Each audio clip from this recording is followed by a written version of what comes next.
Alright, so hello, this is Cobra 55, or Mr. Cobra 55, sorry. That name was taken, I had to change mine. And I will be playing Spyro the Dragon.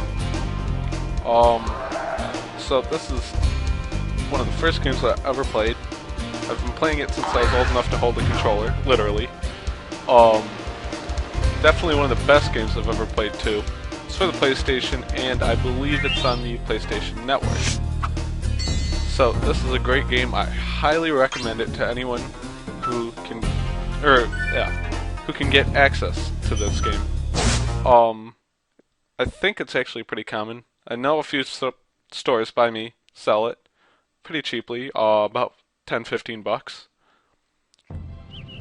So here we go. Oh, it's been peaceful here in the Five Worlds, or is it 6? For a Dragon's Age. We now have 12,000 treasure, or is it 14,000? What about this Gnasty character? Now, I understand he's found a magic spell to turn gems into warriors for his cause. I'll take that question. Gnasty Nork is a simple creature. Simple? He has been contained in a remote world and is no threat to the Dragon Kingdom. No threat! Besides, he is ugly. Ugly? That does it! Looks like I've got some things to do.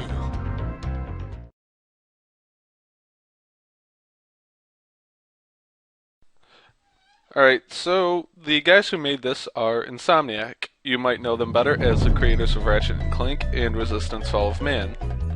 This is their second game. Their first, I don't remember the name of it, but it was a first-person shooter for the PS1. Thank you for releasing me, Spyro. Free 10 dragons in the artisan world. Then find the balloonist. He'll transport you to the next world. What about Gnasty Nork? I'm going after him. Find dragons first. That's all I can tell you. Now, I'm not actually going to talk during the cutscenes or when somebody's talking. I don't know. I just don't like it when people do that. I think it hurts the storyline a little bit. So, now you might like that? I don't know. So pretty much I'm trying to get 100% here. You just do that by getting every dragon egg, which are collected by killing thieves, which will show up later, and getting every gem, which are those little shiny things that I'm picking up. Every enemy in the game drops gems, so that means you also have to kill every enemy in the game, which, yes, is kind of a pain, but, you know, it's definitely worth it. So, that little gold thing following me. Sorry, I have ADHD and I just forget where I'm going sometimes. But he's your health meter.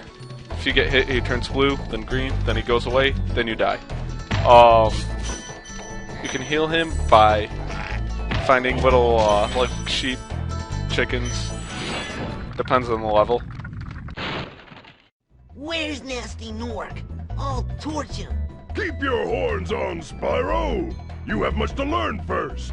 Do you know what the dragonfly following you is doing? His name is Sparks, and he's helping and protecting you. Keep an eye on him and see what I mean. Alright, so that dragon pretty much just summed up everything I just said about Dragonfly. But, it depends on the level, and they drop butterflies, which then heal him. Every once in a while, it's really rare, but, this is in the second and third game. I haven't played this one in about 5 years, so I don't remember exactly, but, they had blue butterflies in those two, which gave you an extra life, along with a full health refill. So, that was always nice to get. I don't think they're in this one, though. So I'm just gonna walk in here and pick up these 2 gems. Those are extra lives. They give you an extra life. Should be kinda obvious, but... So here we go. Dark Hollow.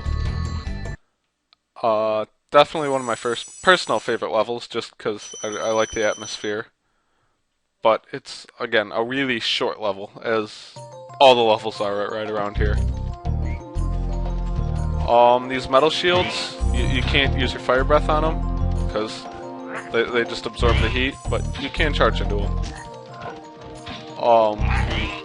And those big guys over there, you can't charge into them because they're too big, but you can fire breathe them down. Did I say that right? They do have enemies which are both big and metal, but they always have a way to kill them. Some of them I remember don't have metal on the back sides. There might be rockets around that you can use to kill them. I mean, there's always a way to kill an enemy in this game, which is one of the reasons I like it.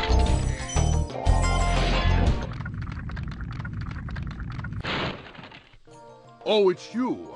I wasn't sure if you'd escape those annoying little creatures. Of course, they wouldn't bother me, but here's a hint. Metal armor is fireproof, but a charge attack will take care of them.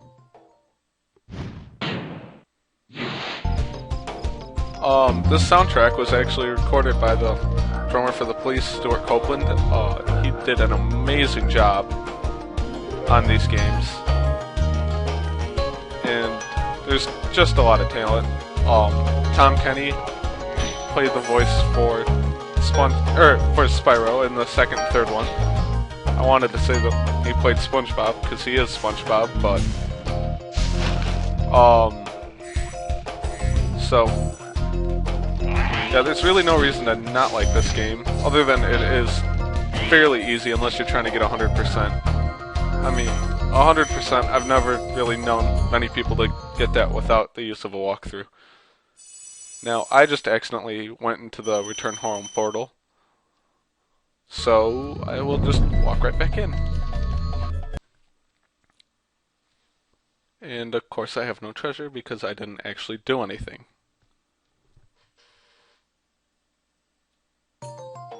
So here we are back in Dark Hollow. And all the enemies have respawned. Those little orbs that you see them dropping now instead of gems, once you get about, I think it's 15 of those, you have an extra life. So, as I said earlier, extra lives, always nice. There's another one right up there. Try to get that later.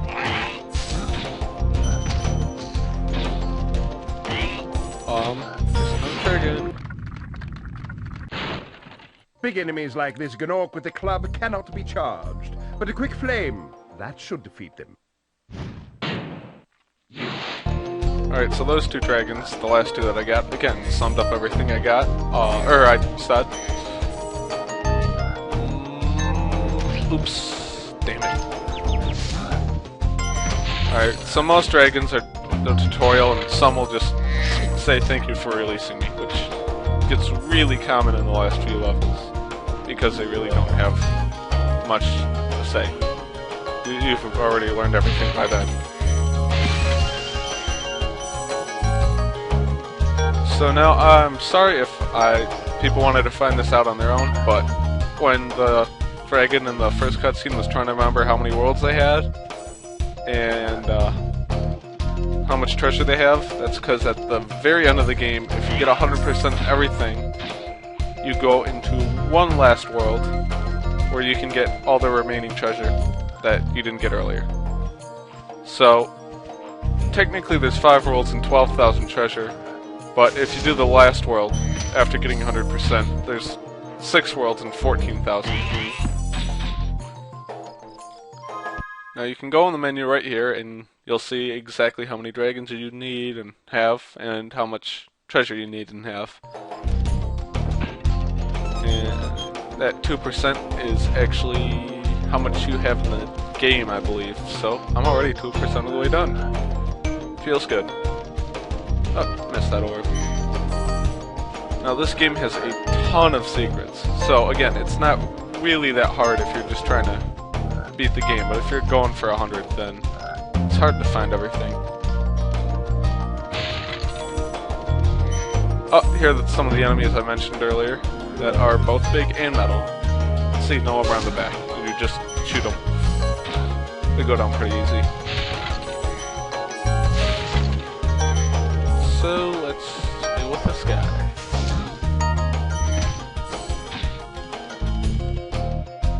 And there's our last dragon. Psst, Spyro, want to know a secret? Use the triangle button when you want to zoom in and look around. Oh, your secret's safe with me. That dragon really needs to get some better secrets, but as you can see, this is just showing what he just did. And there's that key to the chest upstairs.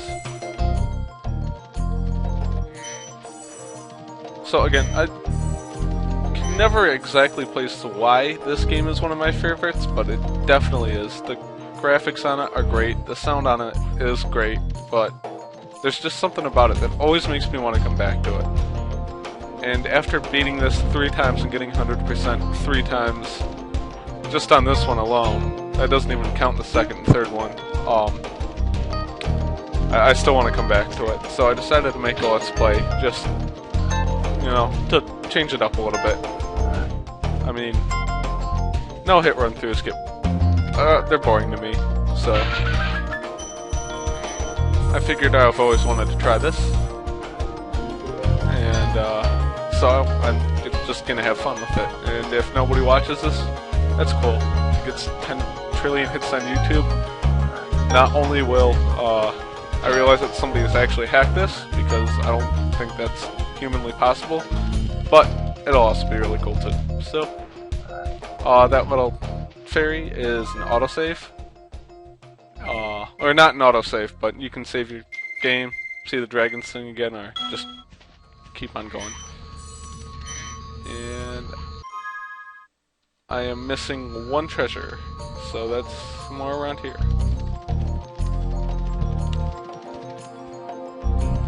Yeah, after a while when you realize in every level you've been missing 1 treasure and have to go all the way through it, that's also kind of annoying. Part of the reason that 100% is way harder than just beating the game.